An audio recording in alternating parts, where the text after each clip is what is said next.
Dad, picture naman ah.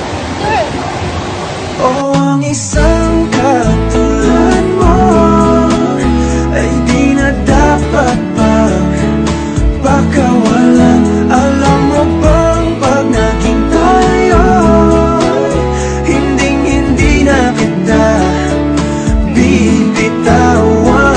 Aalagaan, di papabayaan, pagkat ikaw sa'kin ay.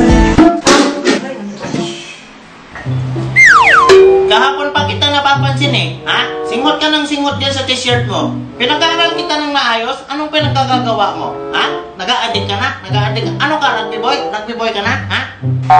Hindi naman po ako rugby boy, may. Ay, ano ka pala? Ha? Lover boy. Oh, ang isang katulad mo. Kung targetin ko ulit yung pagmumukha mo nang makita natin yung pagka-lover boy mo. Ha? Diyan ka magaling eh. Puro ka kalandian.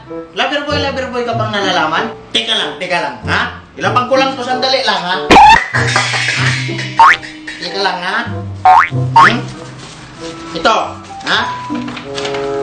Bakit ka may letter H sa tissue paper mo? Ma, ibig sabihin po niyan, anak, first.